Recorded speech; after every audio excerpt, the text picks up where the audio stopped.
Salut et heureux de vous revoir dans un nouveau tutoriel.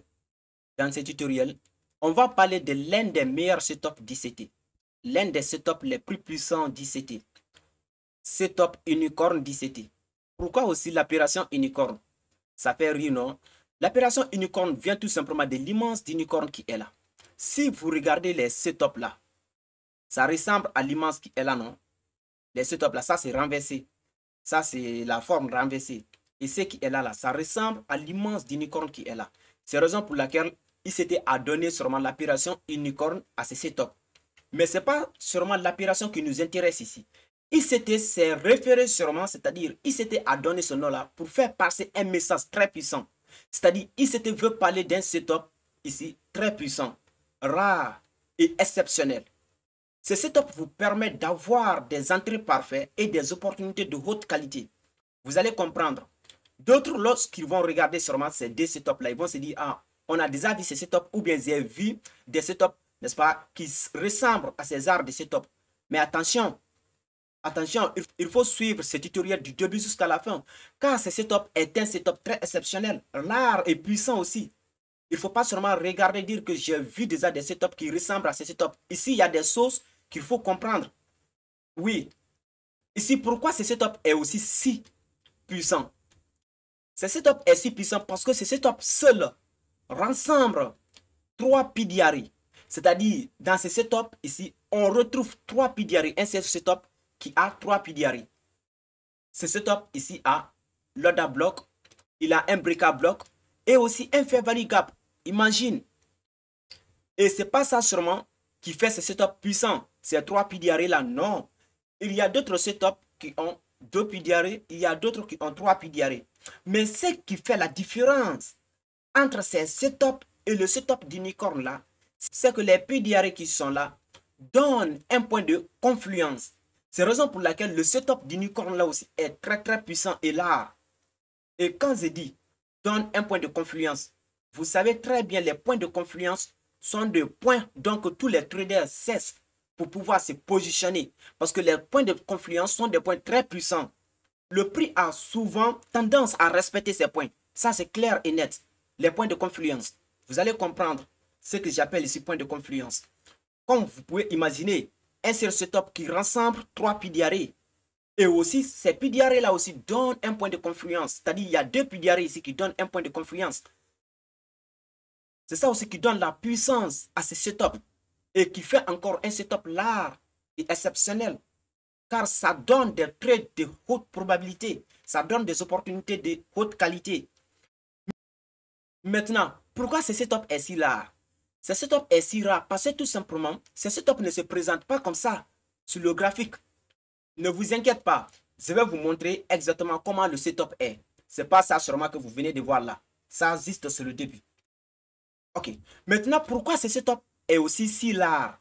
Ce setup ne se présente pas comme ça sur le graphique, n'importe comment, non. Mais lorsque vous trouvez ce setup, ça vous permet d'avoir des entrées parfaites, des trades de haute qualité, c'est-à-dire des opportunités de haute qualité.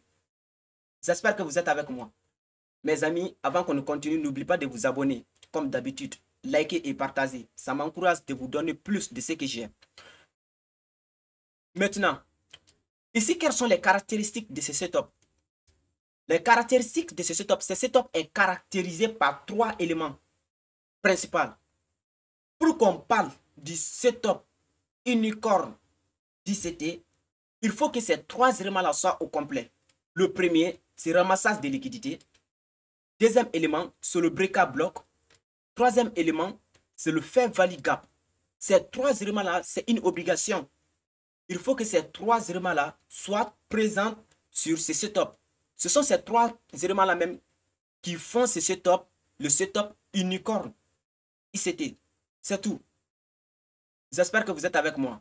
D'autres vont me dire pourquoi tu n'as pas parlé de l'autre PDRI, le order block. Oui, order block doivent exister dedans, mais les 3 éléments indispensables sont ces 3-là.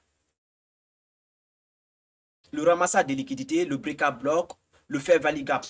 Order block peut être dedans. Si l'un de ces éléments-là manque sûrement, ça veut dire que le setup là n'existe pas. Alors, ce sont ces 3 éléments-là qui font le setup unicorn setup puissant. J'espère que vous êtes avec moi. Maintenant, je viens de mentionner le ramassage de liquidités, le breakout block et le fair value gap. Qu'est-ce que ces trois éléments-là veulent dire exactement? Il y a d'autres parmi nous ici qui ne connaissent pas ces éléments-là, mais je vais faire un briefing là-dessus pour que vous arriviez à comprendre avant qu'on ne progresse. J'espère que vous êtes avec moi. Maintenant, c'est quoi le ramassage de liquidités? Comme vous voyez ici là, je vous ai dit, au-dessus de tous les pics se trouve de la liquidité. Au-dessous de tous les creux se trouve de la liquidité. C'est-à-dire, la liquidité se réserve au-dessus de tous les pics, comme ça.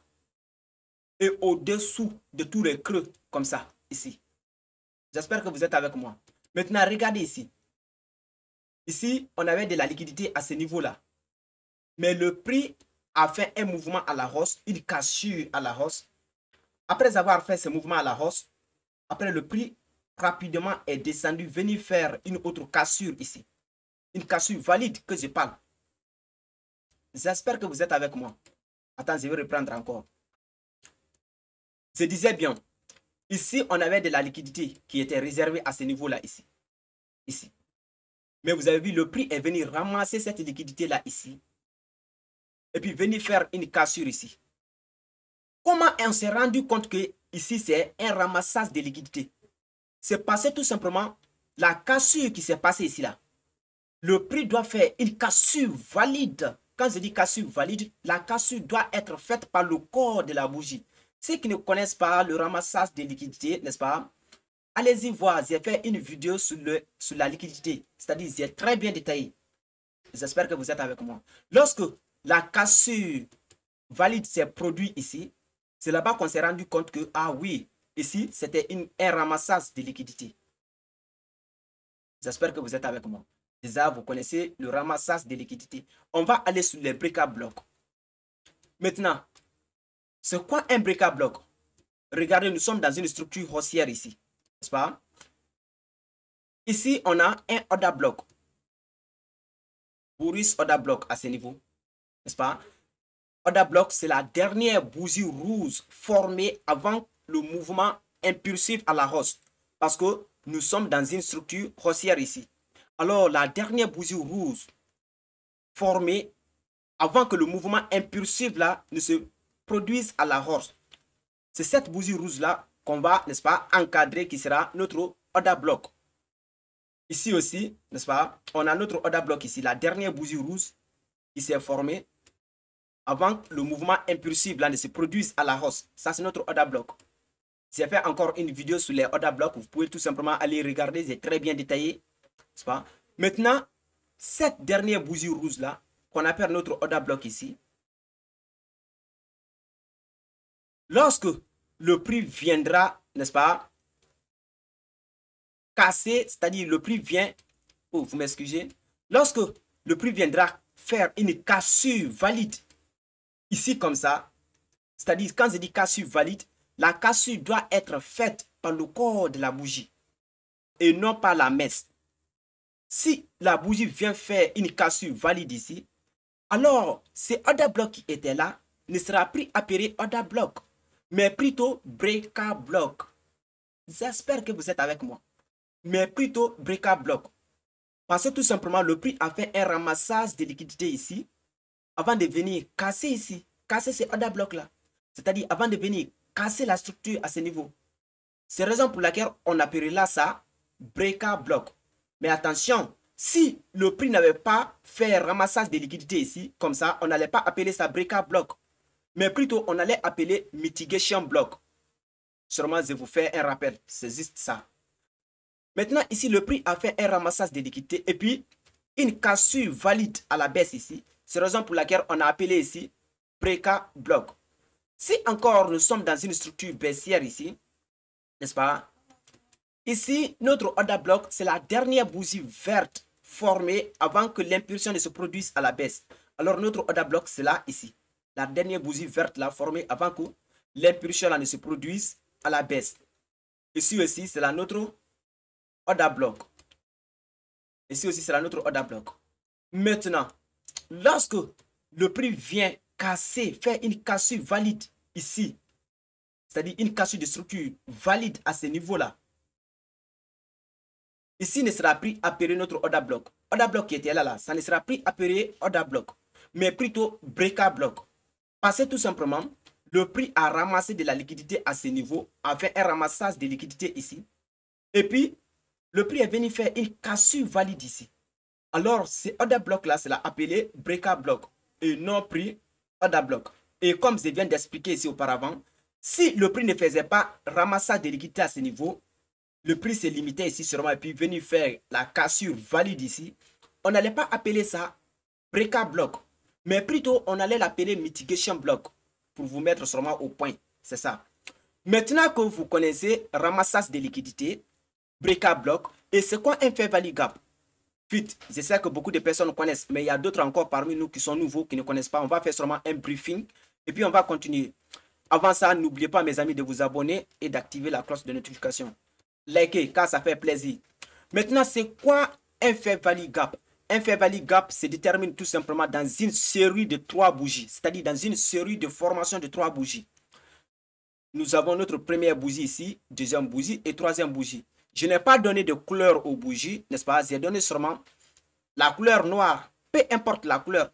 J'ai fait une vidéo sur les fair value gap, l'imbalance, que d'autres peuvent appeler. Vous pouvez regarder tout simplement cette vidéo, c'est très bien détaillé. Maintenant, vous voyez notre première bougie là et notre deuxième, notre troisième. La mèche de notre première bougie qui est là, cette mèche là. Et la mèche de notre troisième bougie qui est là. Lorsqu'on trace une ligne horizontale comme ça, et une ligne horizontale ici aussi, la distance, c'est-à-dire le vide qui se situe entre les deux mèches là, ici, c'est ce vide-là qu'on appelle ici l'imbalance. C'est ça qu'on appelle ici le fair value gap. J'espère que vous êtes avec moi. Le vide qui se trouve entre la mèche de la bougie, de la première bougie là et la mèche de la troisième bougie là, c'est ce vide-là qu'on appelle ici le fair value gap.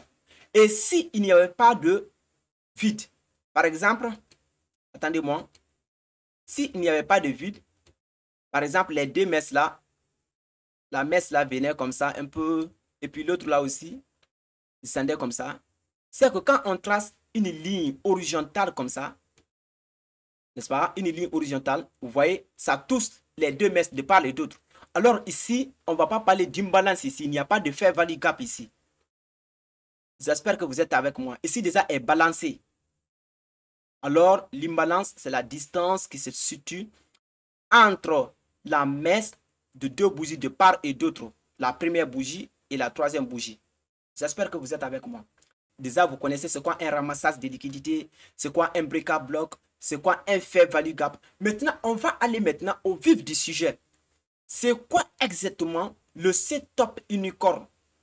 Quels sont les modèles du setup unicorn? On va aller ici. Je prends l'image, je l'envoie ici toujours. Pour vous rappeler que c'est le setup unicorn d'ICT. Maintenant, on a deux modèles du setup unicorn d'ICT. On a un modèle Borus qui est là et un modèle Berus. Maintenant, comme j'ai dit, c'est setup pour qu'on l'appelle... Oh, je m'excuse. Maintenant, comme j'ai dit, c'est setup pour qu'on l'appelle setup unicorn d'ICT. Ils doivent avoir 3 éléments obligatoires. Premier, ramassage de liquidité. Deuxième, un breaker block. Et troisième, un fair value gap. J'espère que vous êtes avec moi. Attends, je vais enlever d'abord les jugements là pour que vous voyez très bien. Le premier, on a un ramassage de liquidité à ce niveau parce qu'il y avait de la liquidité qui était réservée ici, au-dessus de ce pic-là ici. Ici, là. Alors, ici, ce pic-là vient de ramasser cette liquidité-là. Encore, ici, on a un breaker block. Ne me demande plus c'est quoi un breaker block. Je viens d'expliquer tout de suite, non? Ici, on a un breaker block. On peut tout simplement déterminer notre breaker block ici. Comme ça. J'ai tracé, n'est-ce pas? Si il y avait de la mèche, tu traces tout simplement au bout de la mèche de l'autre côté, encore jusqu'au bout de la mèche de l'autre côté. Si la bougie n'est pas tellement grande, mais si la bougie est trop longue, il faut prendre le corps du haut jusqu'à la mèche du bas. Et si encore la bougie est tellement longue, là, il faudra descendre dans un timeframe inférieur pour bien déterminer ton breaker block ou bien ton order block. J'ai fait une vidéo là-dessus. Il faut aller regarder ça pour mieux comprendre. Ok, maintenant on détermine notre breaker block ici. Ici encore, nous avons l'imbalance qui est là, c'est-à-dire le fair value gap. On va encore déterminer notre fair value gap. Comme je vous ai dit, ce sont les éléments obligatoires d'un setup unicorn. Vous pouvez voir, il y a des setups qui ressemblent à ces arts de setup là, qu'on appelle ici les breakers. Ces setups là sont le plus souvent comme ça. Et puis comme ça. Et c'est, vous voyez non? Ici, c'est comme ça, tout simplement. Vous voyez, les setups là se ressemblent beaucoup. Ça là, on appelle tout simplement le breaker. Quelle est la différence entre les deux setups là? C'est que le setup unicorn d'ICT là, il y a une obligation, force obligatoire. Ces setups là doivent avoir ces trois éléments là pour qu'on appelle setup unicorn d'ICT. Et l'autre là, peu importe, seulement l'autre là peut avoir un breaker block. Ça, c'est une obligation. Et ça là, on ne peut pas avoir ces arts de setup, même ça là, sans un breaker block. L'autre là aussi, n'est-ce pas, doit avoir un order block. Lui là aussi, c'est-à-dire le setup unicorn là aussi doit avoir un order block. Ici aussi, c'est-à-dire on ne peut pas avoir ces arbres de setup là sans order block, sans breaker block. Mais la différence est ici que l'imbalance est là. Lorsque l'imbalance fait un point de confluence avec notre breaker block ici, là, on verra que il y a une très grande différence. Parce que l'autre qui est en haut ici, il peut ne pas avoir de l'imbalance ici. Ça ne garantit rien. Ça ne fait rien du tout. Mais il peut avoir ici un order block. Il peut avoir ici un breaker block ici. Mais il peut ne pas avoir de l'imbalance ici. Alors on peut l'appeler breaker. Et puis on peut le trader encore. Mais l'autre là, ce qui fait encore que il est trop rare de s'afficher, c'est que le breaker block ici et l'imbalance ici doivent faire un point de confluence. J'espère que vous êtes avec moi. Maintenant, regardez ici. Regardez ici, très bien. On a tracé, on a déterminé notre breaker block qui est là. N'est-ce pas? On a déterminé notre breaker block comme ça. Après, on a déterminé notre fair value gap qui est la grande colonne là. Et si vous regardez très bien, quand on appelle point de confluence, c'est leur point d'intersection ici, leur point de contact ici là. C'est ça qu'on appelle point de confluence ici. Vous voyez non? Notre breaker block, on a fait une projection, notre breaker block, n'est-ce pas, à un point de contact avec notre fair value gap. Alors ce point de contact là qu'on appelle ici le point de confluence. Et vous et moi, on connaît tous que en tant que trader, les points de confluence sont des points très puissants qui ont toujours tendance à rejeter le prix. Oui, lorsque vous êtes en train de faire votre analyse, le plus souvent, vous cessez d'abord les points de confluence. Si vous ne trouvez pas les points de confluence, vous pouvez cesser maintenant les simples PDRE. Parce que si un PDRE a une forte sens de repousser le prix, n'est-ce pas, deux PDRE auront une forte probabilité de rejeter le prix. C'est ça même, la confluence. Si un breaker block qui est là, qui est un PDRE, a une forte sens de rejeter le prix, c'est-à-dire de repousser le prix. Si maintenant ils sont deux, le breaker block et l'imbalance, non seulement le breaker block peut rejeter le prix, l'imbalance aussi se comporte deux fois comme si une résistance ou bien un support. Lorsque le prix vient là-bas, il a tendance à rejeter le prix. Maintenant, l'autre là, breaker block, tendance à rejeter le prix. L'imbalance, tendance à rejeter le prix. Lorsque les deux là font un point en commun, font un point de contact, ce point de contact là sera très puissant. Lorsque le prix viendra là-bas seulement, il va rejeter le prix rapidement. C'est la raison pour laquelle aussi le setup unicorn là est très puissant. Oui. à cause du point de confluence là. J'espère que vous êtes avec moi. Comme je viens de dire, l'autre là peut ne pas avoir de point de confluence. Ça gâte rien. Mais si on avait un other block, c'est-à-dire si on avait un imbalance ici, qui fait un point de confluence avec notre breaker block ici, on allait appeler le breaker là directement le setup unicorn d'ICT. Mais comme l'autre là peut ne pas avoir de l'imbalance, ce n'est pas une obligation là-bas, alors ça là c'est le breaker ici. Et l'autre là, force obligatoire doit avoir un breaker block, ramassage de liquidité et un fair value gap. Ça c'est une obligation. Nous avons ici un setup bearish d'unicorn. Regardez, lorsque le prix vient de là, ici à ce niveau-là, leur point de confluence, leur point de contact là, qu'on appelle ici point de confluence, une fois que le prix va venir là-bas, revenir là-bas, ça va rejeter le prix. Lorsque le prix va venir ici, ça va rejeter le prix à la baisse. Comme ça. Oui, les points de confluence sont toujours comme ça. Ils ont tendance à rejeter le prix. Et ce sont les points idéaux, n'est-ce pas, d'entrée. Ce sont les points spécifiques d'entrée. J'espère que vous êtes avec moi. Mes amis, n'oubliez pas de liker. Abonnez-vous et partagez. Ok. Maintenant, de l'autre côté aussi, c'est la même chose. N'est-ce pas? On a notre breaker block ici. Notre fair value gap. L'imbalance, c'est-à-dire l'imbalance. Ici. Maintenant, leur point de confluence, c'est leur point de contact là ici. C'est ici qui est leur point de confluence. Attends, je vais très bien, n'est-ce pas? Je vais très bien.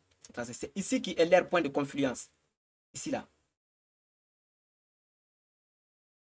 C'est ici qui est leur point de contact. Alors, lorsque le prix va descendre là-bas, il aura tendance à rejeter le prix. À rejeter le prix. Oui, parce que c'est un point très puissant. Alors, ici, nous avons bearish, setup, unicorn.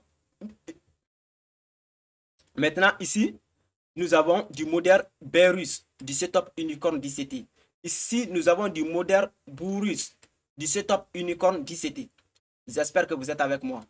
Maintenant, comment faire votre entrée? Où placer votre stop loss? Maintenant, ici, mes amis, pour faire votre entrée, il faut être malin. Il faut être malin.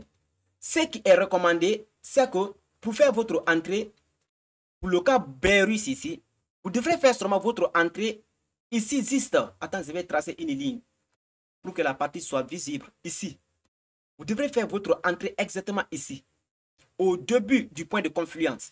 C'est que cette petite colonne-là, c'est le point de confluence.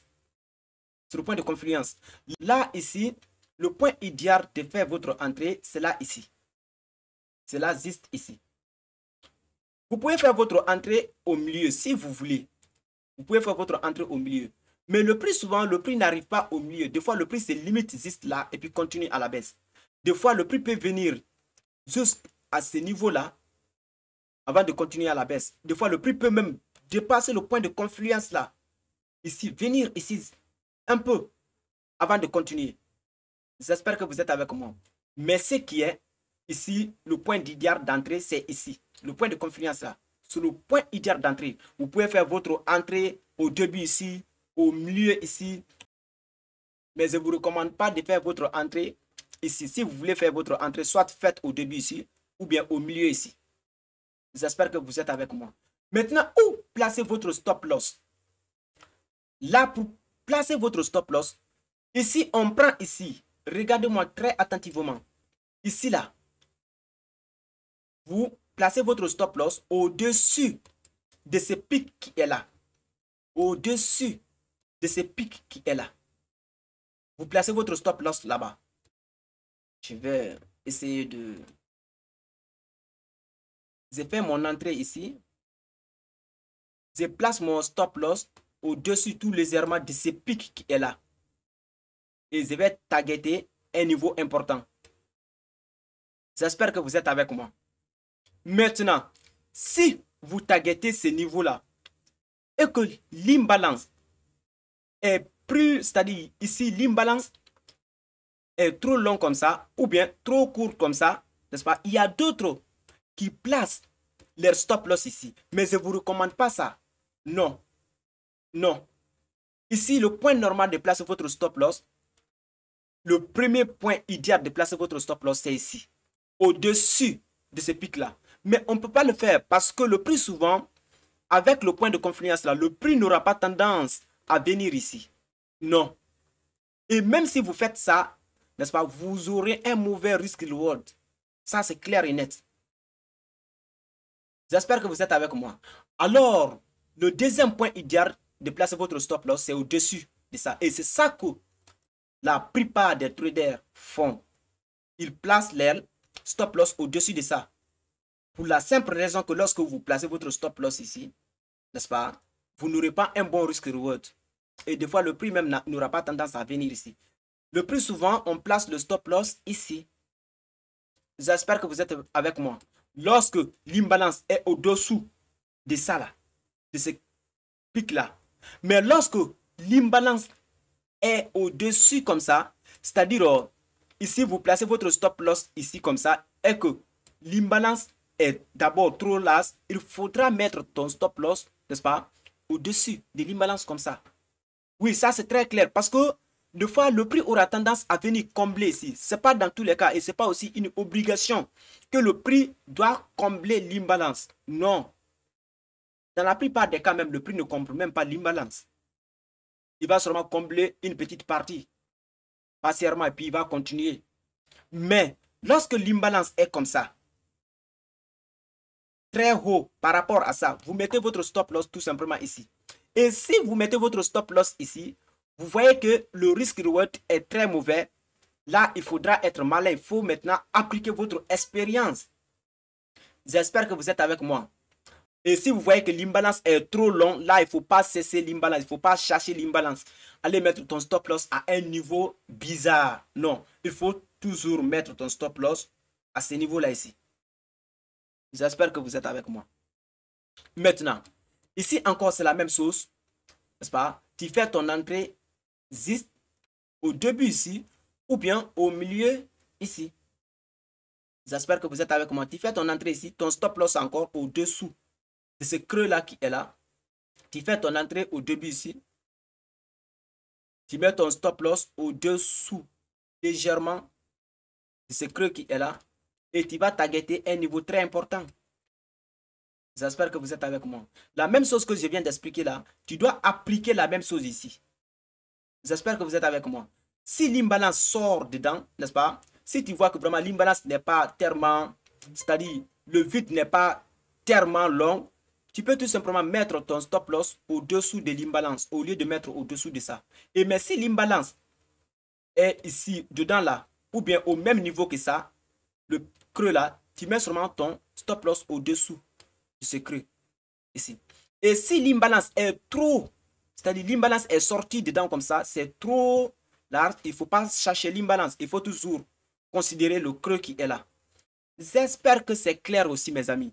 N'oubliez pas de liker, de vous abonner, car ça fait plaisir. Ok, maintenant on va aller sur le graphique, on va essayer de voir certains exemples. Ce setup est très puissant. Ok, mes amis, nous voici sur le graphique.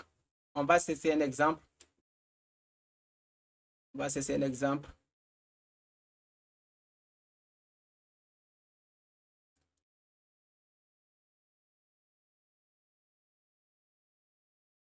Ok, on a un exemple ici. D'accord.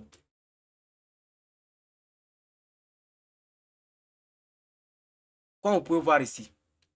Ici, le prix, nous sommes dans une structure haussière, non? Nous sommes dans une structure haussière. Il y a eu de cassures de structure à ce niveau.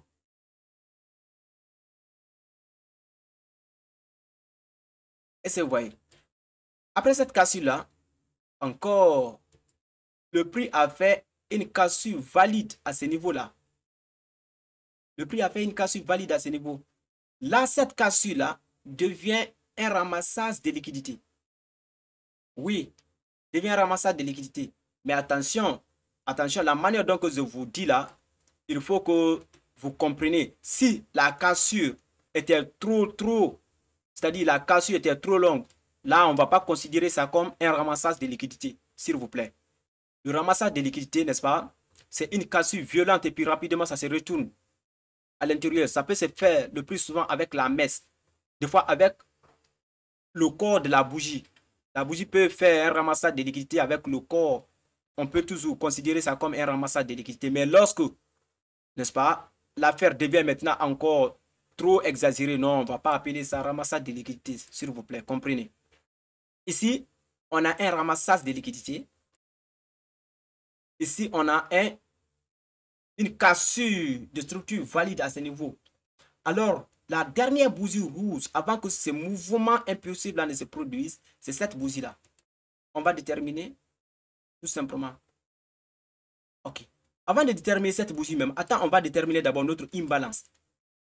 N'est-ce pas? Attends, je vais agrandir pour que vous voyez très bien. Très bien.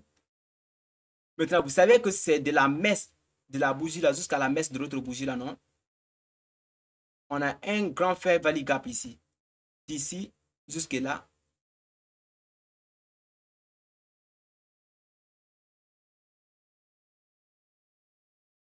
Ça, c'est notre fair value gap. Et ça, attendez, maintenant, je vais essayer de... Comme vous voyez ici, ici, c'est notre fair value gap. Et ici, la dernière bougie rouge, avant que l'impulsion là se produise à la hausse, c'est la notre breaker block ici. Maintenant, regardez. Leur point de contact là est appelé ici point de confluence. Oui. Ici est appelé point de confluence. Et vous pouvez voir combien de fois le prix a respecté ces points. Vous voyez, non? Lorsque le prix s'est retourné directement, il a rejeté le prix à la baisse. Comme vous pouvez voir. Alors, comme je vous disais, tu pouvais faire ton entrée, n'est-ce pas, ici, juste au début ici. Si tu faisais ton entrée au milieu ici, tu allais rater. Oui, tu allais rater. Tu pouvais faire ton entrée ici parce que ces points de confluence là sont très puissants. C'est la raison pour laquelle même ce setup là est un setup exceptionnel. Unicorn DCT. Alors ici, tu pouvais faire ton entrée ici comme ça. Mettre ton stop loss au-dessus de ce pic qui est là. C'est-à-dire au-dessus d'ici. Tu mets ton stop loss comme ça. Quelque chose comme ça, c'est bon. Et puis tu vas targeter, n'est-ce pas, un niveau très important. Ici, allait être notre premier target. Target un niveau très important comme ça. J'espère que tu allais te faire des profits ici à ce niveau-là. N'est-ce pas? Et tu peux voir encore ici, quand on prolongeait, si on prolongeait ça, ce qui allait se dire, n'est-ce pas? Il devrait faire leur entrée au milieu ici. Ici, là. Je m'excuse. Ce qui allait se dire qu'il allait faire leur entrée au milieu ici, n'est-ce pas? Au milieu du point de confluence ici, comme ça. Targeter encore un niveau très important. Ces ans-là allaient encore, leur position allait être déclenchée déjà ici. Lorsque ces gens-là, c'est-à-dire les premiers qui ont pris leur entrée au début subsiste, ces gens-là allaient être déjà, c'est-à-dire leur TP, leur take profit allait être déjà atteinte avant que les autres là n'entrent en position. Et mais c'est bizarre aussi, hein? C'est bizarre. Toi, tu attends que le prix descende d'abord comme ça. Et puis, tu attends que le prix se retourne encore, venir déclencher ta... Non, c'est bizarre aussi. Le prix pouvait continuer comme ça. Continuer sans se retourner ici. J'espère que vous êtes avec moi. Ok. Mes amis, n'oubliez pas de vous abonner et d'activer la cloche de notification pour être notifié à chaque fois que je vais faire une nouvelle vidéo. Et vous voyez la puissance de ce setup. Le prix s'est retourné là-bas encore, mais non, impossible. Ça a rejeté le prix à la baisse. Comme vous pouvez voir ici, jusqu'à ce niveau. Alors, n'oubliez pas de vous abonner et d'activer la cloche de notification. On se retrouve dans un nouveau tutoriel.